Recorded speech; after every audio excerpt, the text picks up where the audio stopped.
I was literally told, if you don't wear a bindi, I will give you triple the budget for your video. But if you're gonna wear a bindi, I'm only gonna give you this much. Why? Because it will alienate the population. Hello, how are you feeling? Amazing. I'm back in my favorite city, so. Welcome to Humans of Bombay. We've been so excited to have you. And I think this conversation was going on for so long that it's like, wow, it's happening. They finally aligned. Yeah, it's aligned. It's aligned. I'm here. How's India been? It's always amazing. I feel like as soon as I land, I like breathe this sigh of relief. I'm like, oh, I'm home. It's like feet to the ground. Yeah.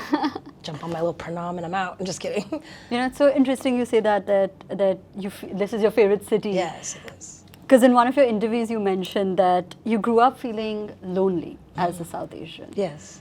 Can you talk to us a little bit about that phase and what it's done to kind of make you who you are today? Yeah, I love to talk about this with my friends that are born in India because I think a lot of people in India are always looking to the West and they're like, wow, you grew up here, that's so cool. I'm like, do you know what it's like that when you watch television, the mom on TV looks like your mom?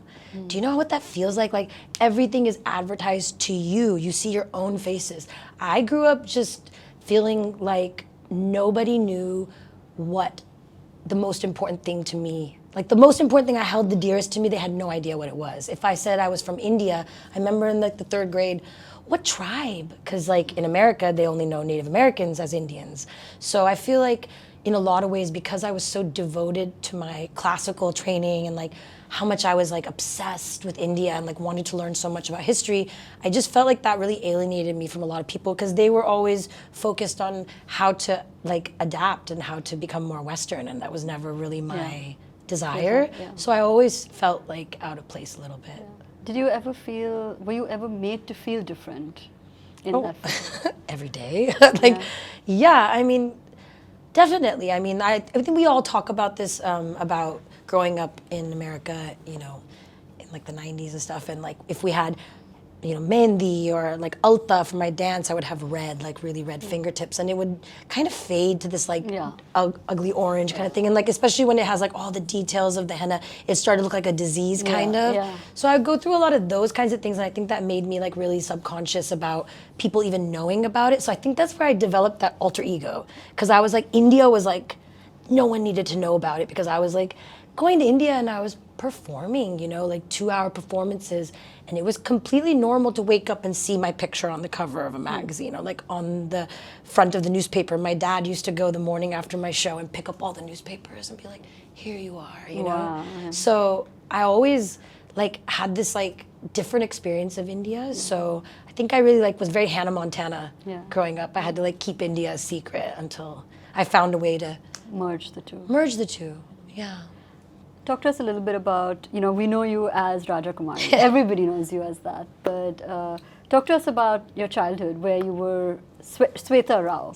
Yes. But growing up, like I said, I had like this beautiful kind of surreal, crazy world in India where I would go and see temples that were thousands of years old and go into fabric stores and see every color of the rainbow and like eat like this food that no one could imagine, jalebis fresh and stuff like that. So I think I just had this fascination with India. But in America, I went to a private school. It was a very like small group. I always tell the story. I feel like the first boy I liked was Indian and he was in love with the blonde hair, blue-eyed girl. So that was my first like, oh, Dukhi, like it was the first one. And I think that was kind of like what it felt like to try to like find my own beauty and like to like love myself in a space where my, my type of eyes or my type of body or my type of hair wasn't really celebrated. But I was very much focused on my dance. I think I really, really spent about 6 hours, 7 hours, sometimes, a day with my guru, and every day we would rehearse. And I feel like that time period really made me into the artist I am today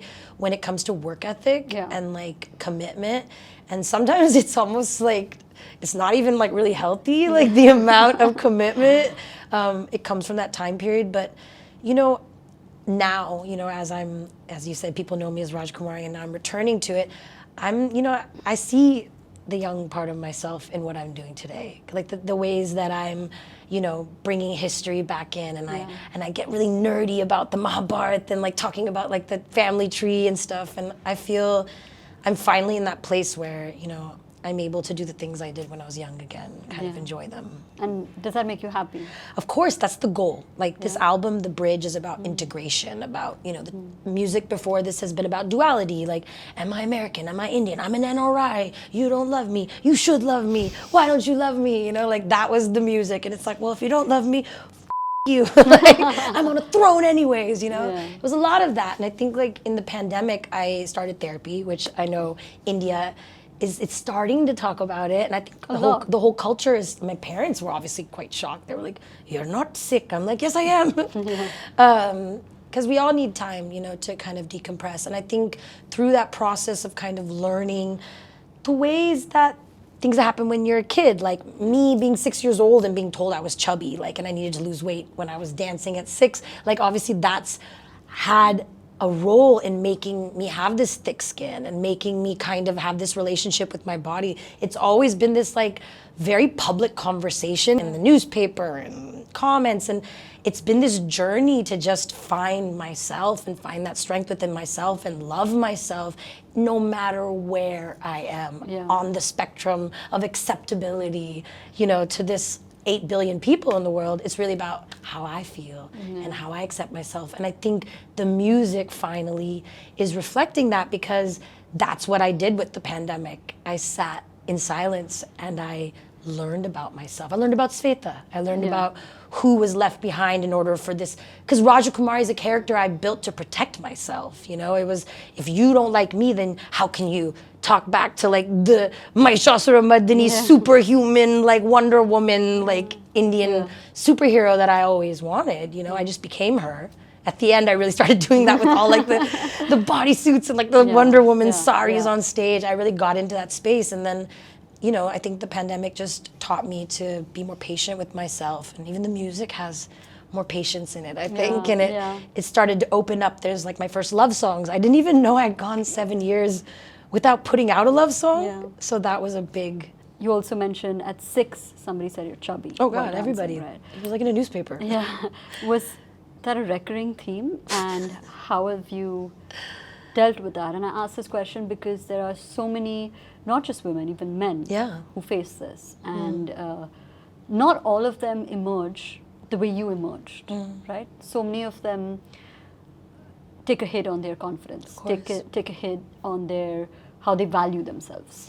So what was your process? I don't think anyone's immune from that. I think Svetha took all the hits and Rajakumari just became the defender and was like, you want to take shots, I will literally decapitate you. That's why like this character came out, like, you know, to go against everyone that would hurt my inner child, you know.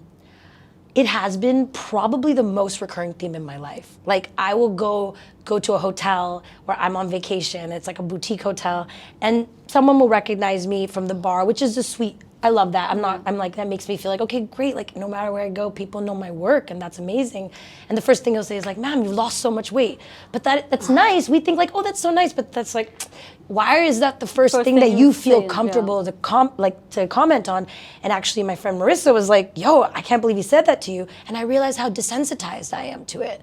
Because people have come up to me and said, wow, took a selfie and said, ma'am, you've gained so much weight. How did you gain that much weight so fast? Are you okay? Are you sick? And I'm like, I don't even know you. Like, I'm on my period. Like, I'm bloated. Like, can you just ask me for a selfie? I feel like deleting it because I don't know what your caption is going to be. But the thing is, all of it's there, circling around you, always going. When people come for me like that, I just have to remember that there's a lot of people that can't defend themselves. And, you know, they probably are in horrible situations. And maybe my song might get to them. And this pain, if I can turn it into art, then there's a purpose for it. So I basically just give a big one of these to everybody that says it. And every now and then I do respond on the comments, because like if someone says something and I'm just in that mood, then I'm just happy to be a rapper on those days. Yeah, you know, I've done that. I've like responded to people. Yeah. And then with time I'm just like, oh, I type a lot of them and delete them. I consider it. Just like, okay, you know what? You guys can beep all the things I say, right? It can be like beep beep, because like somebody was like, what is it? Gains keep best. What is it when you put buffaloes in the water? What is it? What's the saying? Someone say me. Tell me what it is. Garib has pani. Yeah. Like, okay, so that's probably, I probably shouldn't say that because people will probably say it more, but that's probably my most hated comment because I'm like, bro, why do you think I look like a buffalo in the water? So he was like, is this the meaning of this? And I was like, you know what? I had time that day. I was like, I actually took time to look at your profile. You're inside ugly and out. You know what really means? You know, whatever. So that guy came back at me, right? Yeah. Oh, he did? I'm making it him so famous, but it was such an interesting situation. He comes back and he goes, you're a celebrity and you can't handle a normal trolling. I'm just here. Why aren't you commenting on other people who are commenting on your body? I was like, people have no time. You're the lucky one. Anyways, it's just like when it comes, if I have the time and I have a little comeback, I'll hit him with it because it gives me a little dopamine hit.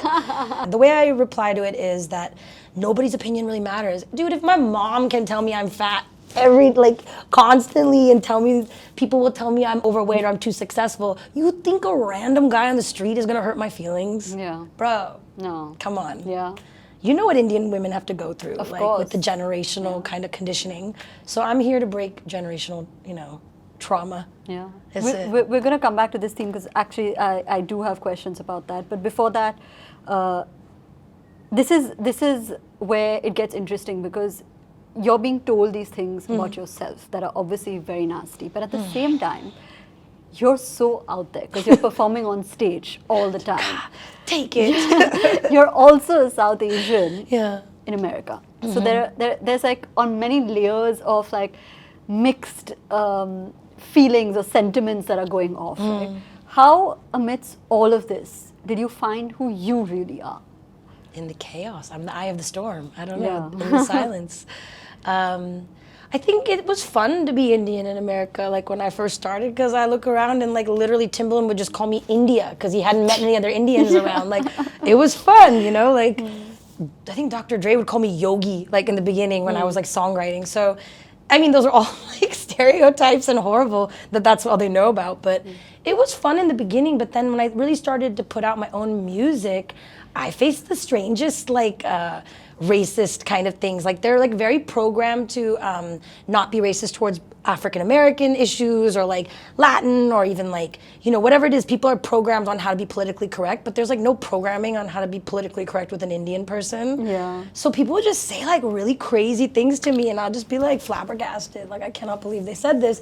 But like I had experiences in my, first label deals when I was signed to major labels. But in the beginning, like I would hear like Indian girls don't rap and like, their hip hop, it's like obviously like a cultural appropriation. I'm like, no, it's an authentic thing. You have to listen to it. Like if you're telling me that hip hop came from struggle and from, the ostracized that needed a voice, it's like, there's so much ostracized that need a voice. Like, and hip hop is the language of the youth. It's like the vehicle of change. And it's like, it is alive in India. Like a seed that is planted in a different soil, it still is the same plant, like it's the same thing.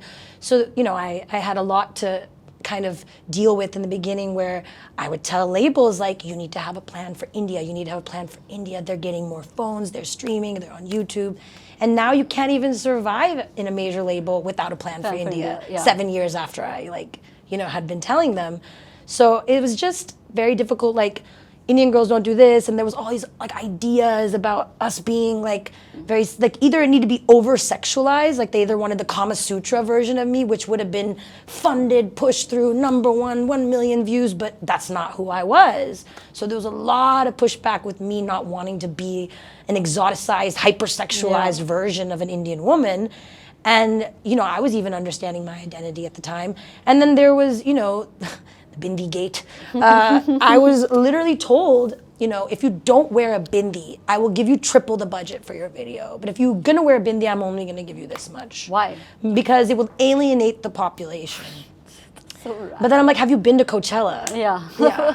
Like speaking of Coachella, even I was on the stage at Coachella this year, so a lot of things have changed. Yeah, exactly. But it's not just the people wearing the bindis just to like go to a rave, but that and when that was told to me, because I had to like navigate and like find my way in this like crazy world, I agreed. But on the day of the video shoot, I put the bindi on and I said, I dare you to take it off my head. Nobody's daring you. But to be honest, I'm not sure if they didn't push the album the way they were supposed to. So who knows? It is what it is. It is what it is. You're but still here. that kind of activity and that kind of like interaction, and even like being signed to Indian labels and them saying like, I just want to make sure you don't look too Indian. I'm like, what is that? Can you imagine telling an African American person, I just want to make sure you don't look too black? Yeah. That would be crazy. But people said it just with their whole chest to me, like it was normal. Yeah. So I've seen a lot, but that's why I'm really thankful, to be, the head of my own label today and be in a position to create opportunity for other people. I'm really building a foundation that's strong, and I've seen so much talent in this country, especially from the females. And I feel like there's this tendency to be like, there is one seat at the table for a woman. Now you all fight, and we're only gonna let this type of woman in. So even if you're not this style, become this style. So you can take this one over and we can see you fight. That's insane. Or like you're invited, I've been invited to panels where I was invited because we need a woman. That happens all the time. Yeah, I was like, just invite me because you want me for my work, not because you want female representation. I mean, one step at a time. We gotta take what we can get. It's annoying, but at least we were there. 9. No, then one. We need one woman to talk about her period. I'm coming to the second thing you said, right? That because your weight or your ambition, you're unmarriageable. Oh yes.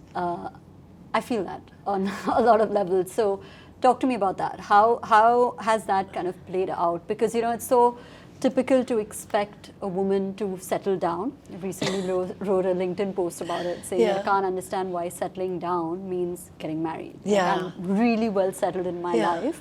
I believe in the institution of marriage, but that doesn't mean I'm any less settled.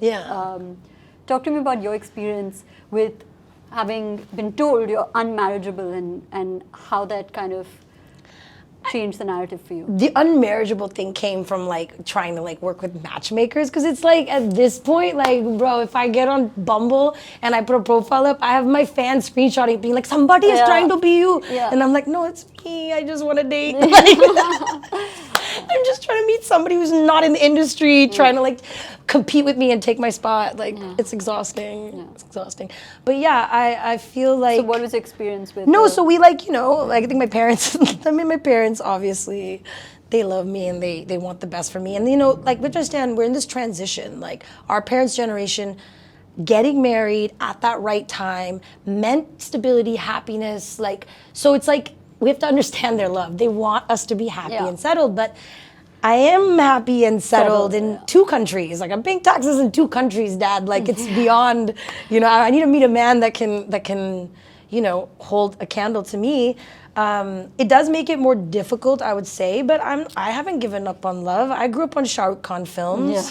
I believe that, it can happen. And I think that that whole idea, it's so funny because I think this independent women is a novel idea in especially Indian culture, because our parents, it's coming from 1947. It's my dad was born in 51. So they have the pressures of building a new country, remaining, keeping the honor of the family. And then it's the first generation, they had us in America and people my age all over India. It's we have more choices than our grandmas or our moms. And they wanted us to be independent, but then they didn't quite know what comes on the flip side of that. If I'm independent, it means that my only job is not to wait for my husband and make a beautiful home for him and take that's a really hard job. I watched my mom take care of us, and when they would be like, you should marry a doctor, I'd be like, I know what it takes to be the support for a doctor, and I actually don't have the capacity for that because I have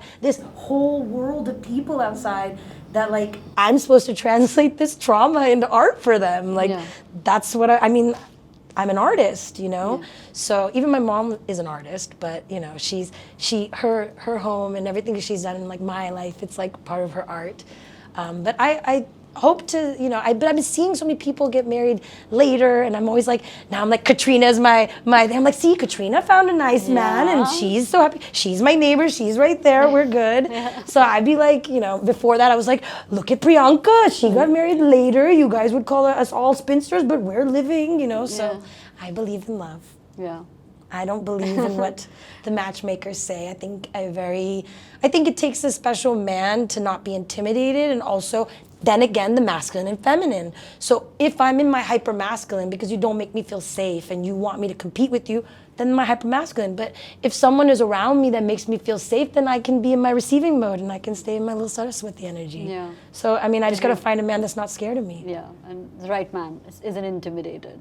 That isn't scared of me. I feel like let's start there. Yeah, okay. Who's not scared of Yeah, we'll my start excellence and prowess? I don't know. Yeah. Send biodatas. Anyone who's not scared, send biodatas. Yeah, you're receiving now. I've been receiving biodatas. Okay. I'm down. Send them over. Yeah. Yeah. And how has the experience with arranged marriage been? Have you given these matchmakers your thoughts? See, the thing is, it doesn't get past that. See, I feel like I have a very, that's why I like literally, I don't even want to say this, I literally sought out Seema Auntie, by the way. Oh, really? I met her. Wow. I had a conversation with her. And what did she say? I mean, she's Seema Auntie. I mean, like, I just wanted to get in her system. Like, think of me, you see like a nice tall boy from a good family that, you know, respects the culture and like, you know, is okay with going to India a lot and like, think of me, please. She'll think of you. That's what I was just a little dance for. Like, I'm here. Seema Auntie. I was watching the show. I'm like, all these guys have jobs. Where do you find men with jobs? The basics. Let's get the basics. I was right. like, hold on. Yeah. I need a little bit more. Yeah, no, because there was another matchmaker and she would like give me like one match a year and then she'd be like, actually, they said your fitness goals don't match. And I'm like, you're trying to reject me from a man that would ask me for a selfie on the street? Like, no, please, Yeah, please don't. get out of here. Yeah. So I'm not really in that process. I'd be open. I think arranged marriage has changed. I think it's like pre-approved dating. Yeah. It's like the parents are cool, so then you're like, all right, are we cool? Can this work? And also you're not like, is this guy like just a fuckboy? Or like, do they want to like have marriage in their life? Do they understand commitment? Do they come from that desire? Because there's a whole part of our generation that just doesn't desire that now. Yeah, that's true. Because that's of all the options in the world. Like when you have swipe options. and Yes, there's an just option. swipe them away. Yeah, they're Even options. I'm very guilty of being like, one thing I don't like, swipe away. So I mean, I'm not saying it's only them, it's also us. I have, like, I'm sure if I met them in real life, I would like them, but I'm like, the way you turned your collar up is just, no, boat shoes, get out, you know? And then now I'm like, I like boat shoes, so crazy. Maybe lady. you should have swiped. I should have given them a chance, yeah, that's what I'm thinking. You know, you've been on stage, you've had a career that started very, very young, which ties into all these themes, right? Like strong, independent, and like building something for yourself, being in the truest sense independent.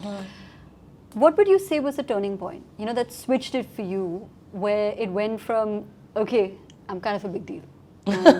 We all have those moments. What was that one moment in your career where you were like, okay. Okay, let me tell you something about Capricorns, okay? We're the mountain goats, so we exist for the climb. So when I get to the top of one mountain, I'm like, there's another mountain. So literally, I could tell you like milestones where I was like, oh, but to me, I still haven't made it. Of course not. No, They're nowhere close. I want to, you know, I gotta see my star on the walk of, you know, in Hollywood. Like, I'm from Los Angeles. Yeah. There's a long way to go where I want to go, you know? But I think, like, there was definitely, I mean, like in college, I won the Battle of the Bands with one microphone against full bands, and I got to open for, like, Bone Thugs and Harmony when I was, like, 19. And I was like, okay, I think I'm good at this. That's pretty crazy. Yeah.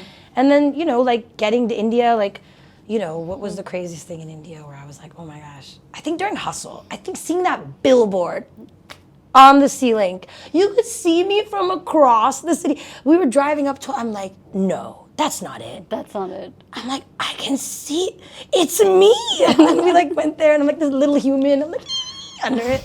That was a big one. And then I want to say Cannes was pretty crazy. Of course. I mean, we have to talk about that. I feel like that was a big, I was like, somehow I've come here. Somehow I'm here. Yeah. Okay, I got to pay attention. Because I'll brush off everything. I'll be like, oh, EMA, 5th EMA nomination. And I'll just like keep running with whatever I'm doing. But that one, I was like, you better stop and breathe in this French Riviera air and understand that you are standing in a Manish Malhotra custom piece on the staircase at Cannes. Like, please let this feel like something, you know? So other milestones, you've been nominated for the Grammy. You've collaborated with so many international artists like John Legend. I love collaborations. Yeah, it's one of my been on things. like Times Square. Oh yeah, that was a good one. Yeah. Yeah, that moment meant something. I'm sorry. course. That moment was a big one. Yeah, because like, hello, we the skipped. crazy thing about that moment is I have a vision board which I've posted a few times. I can probably get you a picture of it. I made about, I want to say, it's like 13 years ago now, maybe 13, 14 years ago, where I did this like exercise where I just like made these folders on my computer. I'm telling you so other people can do it at home. I made these folders and I was like, home, like a career, travel, like whatever. And I just like put images in there that like, if I liked it for even a split second, I was like, chick, chick, chick, printed everything, sat in front of this like giant board, and I made my life. Okay, and I was like, okay, this is what my house is gonna look like. And then there's these pictures of Aishwarya Rai and Abhishek Bachchan because I'm like, they are traditional, and then one of them on the red carpet, but also modern. And I was like, and I want this. And then like Shah Rukh was on there with his kids. And you know, there's a picture of like Rihanna and L.A. Reid holding a plaque, and then I did this really funny thing. I put my picture over P. Diddy's picture on Times Square on a billboard, and I'm wearing Indian clothes in the picture.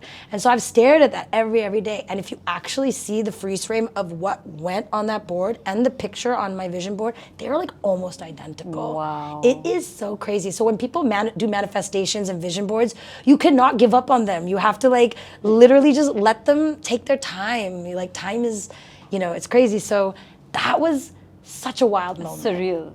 And the amazing thing is like a lot of times people will have the billboards, the digital ones that like go up once and you have to like kind of catch it. I don't know what was up with YouTube, but they had it up for like 15 minutes. Like wow. The first day it went up, it was just running. I was just sitting in Times Square and I had a hotel room. I went to go see it, and luckily they gave me a room at the window. In the middle of the night, I just walk up to the window and look down and I saw my face. Wow. And I was like, please let this mean something to you. Like, feel it. Come on, feel Svetha, feel that one. Feel that one. Did you feel it? I felt that one. It was a crazy. What are you manifesting now? Ooh, manifesting now. Oof, a lot for my career. I mean, I'm manifesting. People keep telling me not to say things out loud, but I do it. That's what I do, and that's how I get them done. I'm manifesting an all-female festival. Wow. The Godmother Festival. Wow. I want to make a platform, you know, for more females to perform. Amazing. We're going to go to our next section. Okay. It's called Things About You We Can't Find on Google. Okay. So now hopefully they will be on Google. There's a lot of stuff on Google, so you go. I'm like, what is this? We've done a lot of research. Okay. Stalking. What's your guilty pleasure?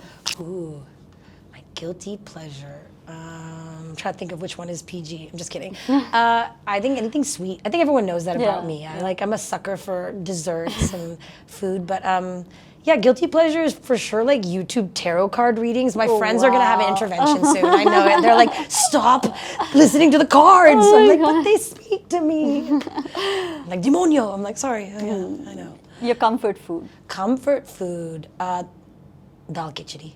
Oh, I just had some in office. I just feel like, I think like I got in that habit of before like any show. I know that's really weird, but I always eat dal khichdi because it's just like, comforting. I know I'm gonna be okay. Yeah. Your go-to person? My go-to person? It really depends on where I am. I mean, like, are you talking about, because if I'm in India, my go-to is gonna be Mira. She's like my best friend. She's my stylist. She's here for the rebrand. Like, amazing. Red carpets or late night studio sessions? Oh. Oof. See, the old me would have said studio sessions because I was like in my hoodies and sweats, but I love a red carpet, baby. Yeah, of course. Let me bring it. I'm like, so let's pick that one. Yeah, I'm like, look at me, I'm India. You know, like that's what I like to do. A typical Friday night in your life? Oh my God, I'm gonna give it away now. I'm an old lady. No, documentaries, like turning off, like decompressing from whatever. But last Friday night I went out to Nuema and I was in rare form. So shout out Karan Johar for his spot. Amazing. Yeah, I had fun. Everybody, the DJ, we were calling him DJ Potpourri because he was like, everything. I'll just play everything. Yeah. No, it was like 30 seconds of this, then it was like Backstreet Boys, then it was like Dalir Mendy. I'm like, how did we get here? It was fun. It was a lot of fun. One thing you can't leave your house without? One thing I can't leave my house without, well, obviously I was gonna say their phone. Yeah, I always have to say my phone. Yeah, I can't. If I'm off the grid, like, there's like international issues. Like, people calling from every time zone. Where is she? Yeah. Your favorite topic to write about? Ooh, victory. I love writing like a victory song. Centuries is my first platinum record, which I did with, you know, Fall Out Boy. I feel like that's my bread and butter. Like any victory song, I'm like, give it to me. Ride on the chariot of fire. I'm ready. At 3 a.m., where can we find you? yeah, Netflix deep in, actually Gaia, like deep into some I love Gaia. I love Gaia. See, it's better than YouTube sometimes, but like I'm like deep into like cultures I didn't quite know that much about, like or like pre-Diluvian. I'm very, very much a history person. I'm like obsessed with it. I studied religious studies in college, so when I'm like too much music, entertainment, blah blah blah, I like turn the world off and just watch like a 3-hour lecture about like pottery shards, like a civilization. And yeah, people think it's weird, but it's like I just understand that actually makes me feel better. Amazing. Like amazing. So yeah, that's where you'll find me. Great. Okay, the next section is if you could, you would. If I could, I would. Okay, and we're giving you. Oh, okay. I was like, what is it? Okay. If you could only listen to one album for the rest of your life, okay, which would you choose? Oh my God. There's no why. You have to just say which you would choose. No, I was gonna say something else, and then it was like, thing, just the thing I'm listening to now. I'm like, A.P. Dylan. No, I don't want to keep that forever. I have to pick something. Ooh, that has everything. I'm gonna have to just say the Fugees. I feel like I would be okay. The score, I would like, or Miseducation of Lauryn Hill. I think I could like feed myself amongst that whole album because it has range. Okay. So you could be upset, you could be angry. There's no why. Okay, sorry. Yeah. Lauryn Hill, Miseducation of Lauryn Hill would be the one. Amazing. If you could perform with any historical figure, who would it be? Oh my God, what? Maybe Beethoven. Oh wow. Right? Yeah, Come on, baby, let's do something. Yeah. Let's do something big. If you could perform at any venue or music festival in the world, which would it be? Oh my God, if you had asked me before last year, I would have said Coachella, but that's changed. Any venue, because I'm from Los Angeles, I feel like now it's called the Crypto Center or the Rose Bowl. I have like really, really wonderful memories of going to my first like NSYNC concerts there, Justin Timberlake, and just feeling like one day I want to be there. So Pasadena Rose Bowl would be like an amazing venue to do. Okay, manifesting it. I can see it. There's enough Indians, I'm telling you. Once I get that, that one record we need to get, then it's there. Filled with all my uncles and aunties. If you could collaborate with any artist, dead or alive, who would it be? Okay, all right. We have Beethoven. Okay.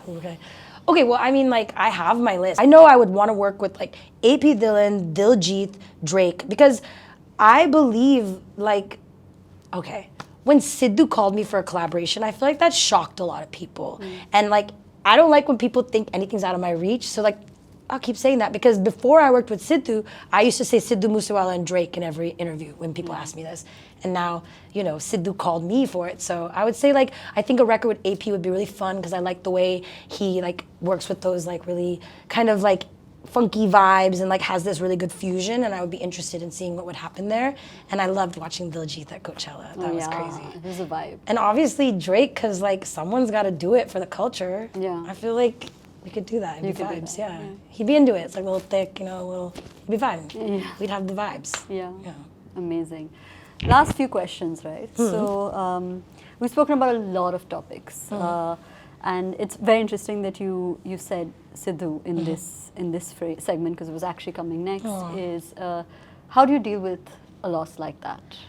I feel like it's all of our loss. It was like, even though I had known him and had the pleasure of having these like wonderful experiences with him, because I feel like we would have had so many more. Like we had a lot of plans to do like another song and a video, and it would have been a lot of fun to be on set with him and make more memories, because every interaction has been like so great, But I think as a culture we have, I think like keeping his music alive, and like it's just been a little hard to like that a year has come now that like literally there's no justice. Like that's really hard to swallow, that like nothing is happening with that. I think for me, a lot of people obviously had watched the video, but I would say to this day I have not seen the video. I saw the first glimpse and I cut it off, and I was off the internet, and I'm so thankful like so many people like were circulating it, but to this day I have survived without seeing that video of Sidhu, because I don't want to remember him that way. Yeah, that's it. So I think it's such a hard loss, but we're just lucky to have I'm just so lucky that he opened my DM. And you got that opportunity. But I think it was destined for us, because I had manifested it. I'd said it so much, and I feel like he was so respectful to me that I realized like everything else was trash. Like anybody else that was dealing with me in business, that was downplaying my artistry or gaslighting me or telling me I wasn't as important as I was or as talented as I was, I wouldn't hang out with Sidhu, and he's elevating me, telling me I am who I feel I am, you know? So after that, like working with people like Sidhu or working with people like Raftar, like, man, being with Raftar is the best. Like, he's my favorite. If Raftar is there, I'm like, yo, send me in. I don't even need my team there. Like, he'll probably fight you for me. Like, he's my friend, you know? So I feel like I had that, you know, I have that with both of them, and it's like, you know, it's important to just remember to be respected. That's like what I think Sidhu taught me. And actually Raftar, a lot of people don't know this, but he wrote he wrote the song with me because he was in Goa with me and he was helping me with the Punjabi because I obviously couldn't understand it. Yeah. So like in my BTS video, you see Raftar sitting in the studio helping me. Sweet. Yeah, that's so sweet. Yeah. And the last question is, you know, you've spoken a lot about so many different experiences that you've had, life, love, and like security and confidence and manifestation. What would your one-line advice be, especially to women? Let's direct it to women because that's been the theme. I have it. It's easiest. Be authentic. Yeah. Just be yourself, because that's the foolproof way to get to your destination. Like, you just, I also have this problem. I also look around when I'm feeling weak and compare myself, and I will feel competition just like any other human being. But the best thing that I have done for myself and has brought me here is just knowing that I am who I am, and I'm gonna do it my way, and I'm just only gonna do it when it resonates true to me. And even if people didn't like, you know, my fusion in the beginning, why are you wearing a bindi? Why are you doing this? Why, you know, all that stuff, I stuck to it, and it's a journey. So it's like, if you start today and you like love this artist and you really wanna be like them, it's so, that's how we all start, you know? We look to people we like, but I want people to figure out who they authentically are, because I would love India to be this like plethora of like very talented artists that are authentic, different, because India is so different. Yeah. Like, how can I people come here, I'm like, you can't even swipe it with one brush. We have everything. We are the whole world, like, in one place. So, you know, that's my hope, you know, for females, especially female musicians, or just females in the workplace, whatever it is, be authentic, be who you are. If someone makes you uncomfortable, be authentic in that moment. Don't take that. Leave that place. Like, stand up for yourself, like, know your worth. And it's been a journey, but it has, you know, given a lot of benefits, is just, you know, not being afraid every now and then to just... Yeah. What a great end. Thank you so much for coming to our studio, and everything's going to manifest for you. Already know it. I'm receiving it. I'm receiving it. Next time we come here, I'll be like, you guys are getting married. Yeah. See, we spoke about it, that one, and now it's happening. Amazing. Yes. Thank you so much. Thank you. If you like this episode, don't forget to subscribe to our channel and hit that bell icon. Thank you all for being the best community, and I'll see you soon.